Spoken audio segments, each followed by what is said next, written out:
Okay, let's start off with the noun. I believe this is the most familiar. Everyone is familiar with this one. It's a naming word. Basically, it represents an entity, a thing. An entity basically means a thing. Yes.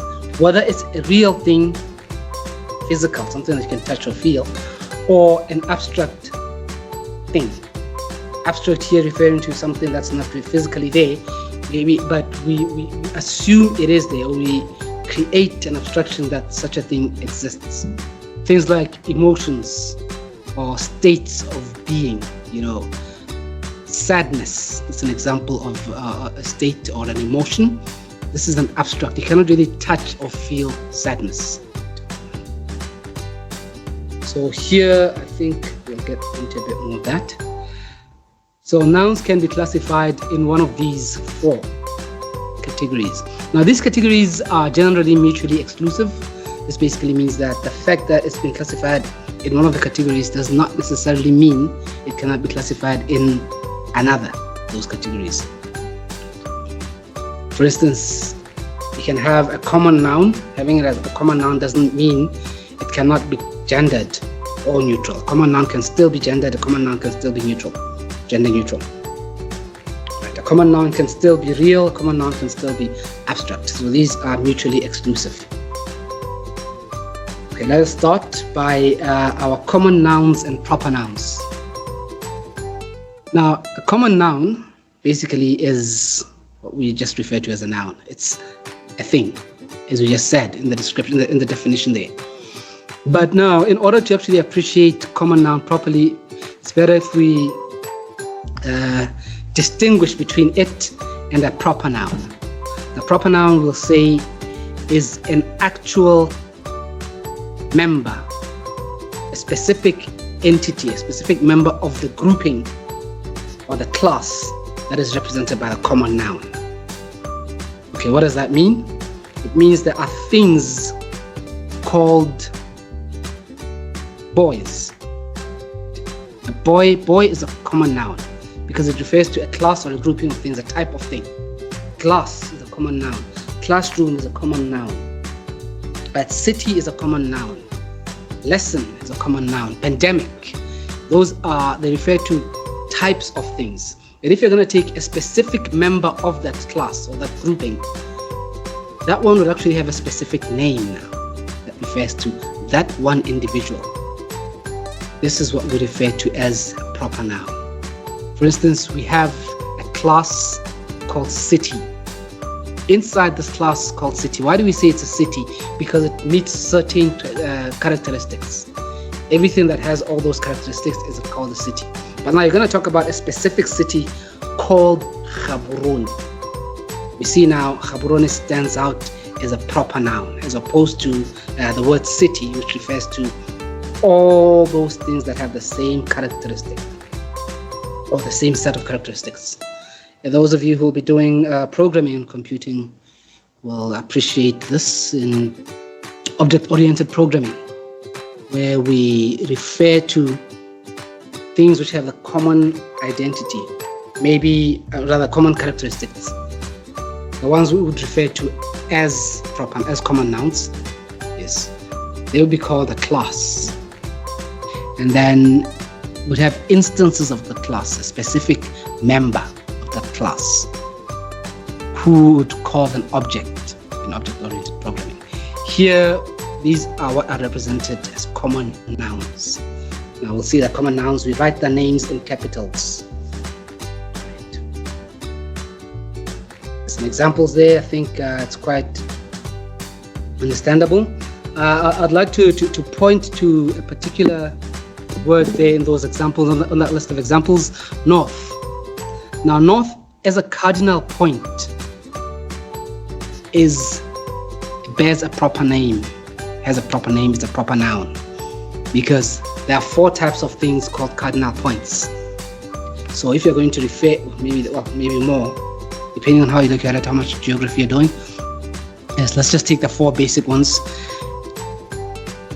The class or the common noun for that is cardinal point. If you're going to look at a specific cardinal point called north, you will put that north with a capital N because it's a specific element in that grouping of cardinal points. However, when using north as an adjective, or how do you say this, in reference to something else, like for instance, if you say Francistown is north of Gaborone, you're now using that as a comparison of some sort.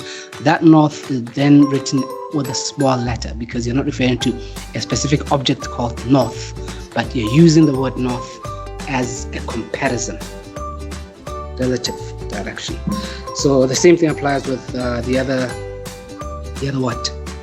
Cardinal points. Having said that, let's get into countable and uncountable nouns. I think these ones are pretty straightforward. Countable nouns are individual entities which you can actually count physically, as opposed to uncountable nouns. Uncountable nouns, usually we find that these are ideas or qualities. Remember when we talked about the abstract nouns? Abstract nouns are uncountable. So we cannot talk about an idea. What is it? Let me think of an idea here. An emotion. Fear. Fears. Right. Excuse me. Happiness. You cannot talk about happinesses.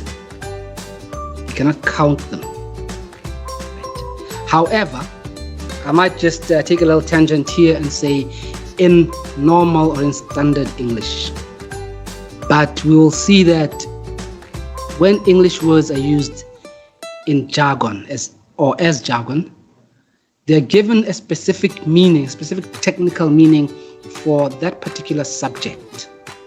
You may remember that we used to say that person, the plural of person is people. That's in normal English. But now if you're in maybe, let's say, anthropology, sociology, you may now refer to peoples or persons. We are now taking it from its basic English meaning, but using it as jargon, as a technical term. So we see that's why we can have things like, what did I say? I gave an example which sounded like I was contradicting myself of fears. Yes. Fear is an emotion. So it's an abstract concept. It's supposed to be an uncountable noun. But you can now, as a psychologist or whatever you are, if you're using it as from a technical point of view, you can now introduce a new word like fears. But for here, for the purpose of this, we're referring to just normal English, not technical English. So this is where we say these words are uncountable. Concepts, or abstract ideas or qualities. Yes. We also have physical objects that are either too small or too amorphous to be counted. What does that mean? Excuse me, I have a bit of an interruption there. Sorry. Yes. So here we're talking about amorphous means they don't have a specific form, or you cannot really separate them into individual entities. Like water, for instance. Water flows. Like milk flows. The air. See, we cannot actually pick out individual pieces of air and put them separately there. So that's what we mean by amorphous. They don't stand out as individual entities.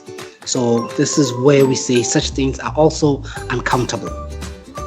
Right. Of course, if you're being technical, we can talk about waters. Right. But in standard, normal English, we don't say that. It's just water. Okay, so we will see here that qualifiers or quantifiers that are associated with countable nouns are quantitative. They specify quantity. How many boys are there in that class? How many marbles did the person have? How many modules did you pass? So we are counting individual entities. So we see that the qualifier there is a qualifier that is quantitative. It's associated with numbers. Whereas with uncountable nouns, the qualifier that we find there is usually, well, let me not say usually, is qualitative. So we have words like much. How much time? See, because we don't have times. How much time is left? I have less. So you cannot now be able to differentiate between, let's say you're comparing. See, I have more or I have less. This is, excuse me, I got a bit disrupted again there. Anyway, yes, less and fewer. If you are counting things, you can say, I have fewer lessons on Monday. Whereas if it's an uncountable concept, you'd say something like, I have less, what? Less, I can't think of a good example right now, but you're counting the lessons that you have, a countable verb. Yes, I have less of something that's uncountable, that like water. I have less water in my glass than you do. I have fewer pieces of meat than you do, because the piece of meat are actually countable. Okay, yeah, so here are some of the examples there. And something else that needs to be mentioned here is that uncountable nouns are different from countable nouns which have the same word as singular and plural. Words like sheep, one sheep, many sheep. It doesn't mean that simply because you cannot have a plural form of the word sheep, it means it's uncountable. It is actually countable, but the same word is used for the singular as plural. Okay, let's quickly go through the abstract and concrete nouns. I think we introduced this at the beginning. Abstract ideas, we've been talking about abstract nouns really. I think there isn't really much to be said here. Whereas concrete are physical things, physical objects that you can touch or see. Then we have gendered and gender neutral. Gendered, here we're referring to nouns which inherently tell you the gender associated with that item or with that thing. Right, in the examples there, we have ram. That ram means a male of the species of sheep. Girl means a female. Well, you can actually see that. And then gender neutral, let's say, for instance, instead of husband, husband implies male. Whereas if you say spouse, it just implies, it's just saying, it's not, a spouse can either be male or female. When you say sibling, right, it's just gender neutral, really, because you're not really referring to, as opposed to when you say brother, when you're now specifying that the sibling is male. So different languages have different extents to which this whole gender item comes in. But anyway, there was something that I wanted to share that I recall an experience with gender nouns, usage of gender. See more but it's a bit of a story, and it's taken up a bit of time already, so I'll save it for a later date. But it's basically about how different languages refer or use gender, to what extent. Okay, so we haven't talked about nouns. Let's move quickly into pronouns. Pronouns are basically, they represent nouns. These are words which you use in order not to repeat a noun over and over again. So what we will see about pronouns is that they may appear differently when representing the same noun, depending on whether you're using it as a subject or as an object in the sentence. What does that mean? Well, here the definition there, or an explanation of subject, is this is the main noun in the sentence. This is what you are talking about, what the sentence is all about. The main actor. Lidiri, no, Sidiri, rather, yes. The guy who's actually doing the thing. Whereas the object would be, maybe you can call it the victim, if you want, of the action that's taking place there. or the one upon whom the action is being done, or the action is about, but not the main subject, secondary or supporting actor. Like for instance, in this example here, Eric loves Nell.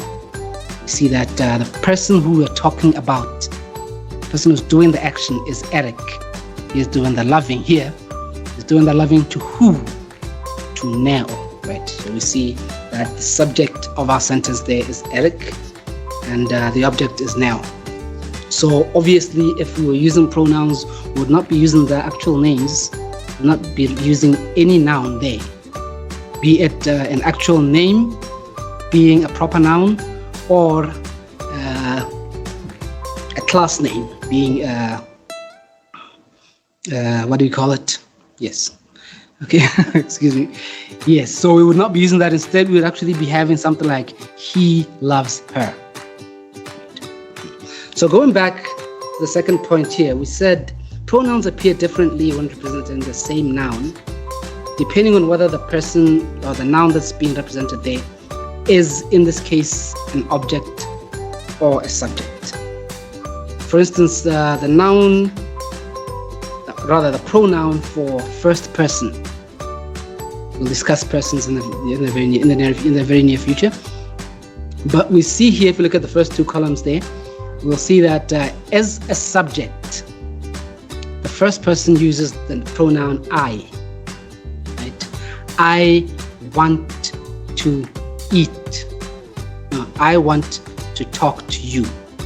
I want to talk to you. So we see here that in this particular case, I is the one who's doing the action. Now, let me not complicate the sentence. Let me just say, I talk to you. I is the one who's doing the talking, who's the subject. And then you is the one about whom the action or upon whom the action is being done. So you is the object here. So we'll also see that you is the second person for the benefit of those who have not really done or dealt with persons before. We will look at that in the near future, but in brief, there are three persons. The first person is the person who's doing the talking. The second person is the person to whom the talking is being done. When I'm talking to you right now, I'm the first person, you're the second person. And the third person is the person who is not in the conversation, the one we're talking about. So the pronouns here for for the first person is I in singular, or me. If it's a subject, I would use I am talking to you. But if it's an object, it means now the person, me, is not the main actor in the place. You're the one who's doing the talking. You are talking to me. So we see now we use me now instead of I. I'll not say you are talking to I, right? Unless I'm Rastafari, of course. But yes, I'm talking to you. You are talking to me. I'm talking to him. He is talking to me. He is talking to you. Notice here that for you, for second person, there's not much of a change there. It's just you throughout. Okay, and then there's also the issue of possessives. So this is something that we can look at right now, even though it's something that's determined in the future, since we're on the slide here. When we talk about possessive adjectives, you're basically saying it shows, you're describing the possession. This is my cat. Whereas if you're using the pronoun, the possessive pronoun, you're now going to say, this is mine. This cat is mine, right? Okay, let's not dwell too much upon that one.